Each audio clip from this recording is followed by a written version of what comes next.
सवाल पूछा जाता है कि कोई शख्स अपनी जायदाद में से कितने परसेंट जो है वो वसीयत कर सकता है।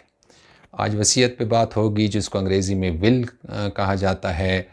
और अगर वो शख्स कोई वसीयत कर जाता है तो वो कौन सी ऐसी बात है कि वो उसकी पूरी वसीयत पे अमल नहीं हो सकता। कितने परसेंट कर सकता है कि जिस पे अमल दरामद किया जा सकता है, उससे ज़्यादा पे अमल दरामद नहीं किया जा सकता। क्या वसीयत रजिस्टर भी होगी?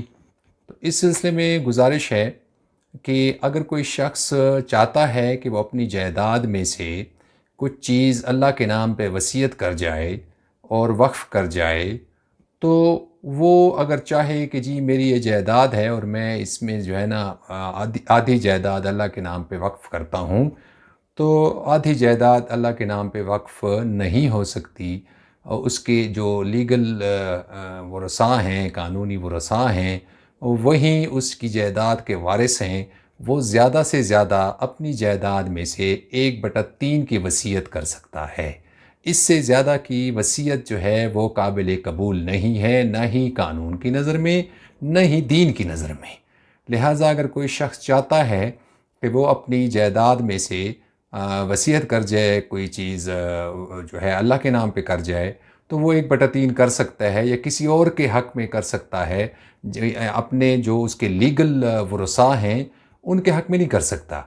उससे हट के अगर किसी को कोई वसीयत करना चाहता है तो वो उसके लिए जो है ना 1/3 से ज़्यादा वसीयत नहीं कर सकता। फ़र्ज़ करो किसी ने उसकी बहुत खिदमत की है, कोई अपना है जो चाहता है, गरीब है, उसको उसका लीगल वारिस नहीं है, उसके हक़ में भी कर सकता है 1/3। तो 1/3 से ज़्यादा नहीं कर सकता। अब 1/3 क्या होता है? फ़र्ज़ करो उसके पास करोड़ की जायदाद है, तो वो उसमें से जो है 33 लाख अगर उसकी वैल्यू लगाई जाए तो उतनी ही कर सकता है, इससे ज़्यादा नहीं। इसी तरह अगर कोई शख्स है या उसकी औलाद नहीं है लेकिन उसकी जायदाद है और वो चाहता है कि मेरे मरने के बाद ये जो है ना इसको वक्फ़ किया जाए, ये इससे कोई फलाही इदारा बनाया जाए, तो वो भी 1/3 से ज़्यादा नहीं कर सकता, क्योंकि उसके जो कानूनी वारिस होंगे, उसके भाई, उसके भतीजे, वो उसकी वरासत में आएंगे, उनमें तकसीम होगी। 1/3 से ज़्यादा कोई भी शख्स अपनी जायदाद में से जो है वसीयत के ज़रिए किसी को नहीं दे सकता। उम्मीद है ये एक नुक्ता जो है वो आप समझ गए होंगे, और अगर समझ गए हैं तो आप लाइक कीजिए, कमेंट्स कीजिए, सवाल पूछिए। इंशाअल्लाह फिर मुलाकात होगी। अल्लाह ने के बाद।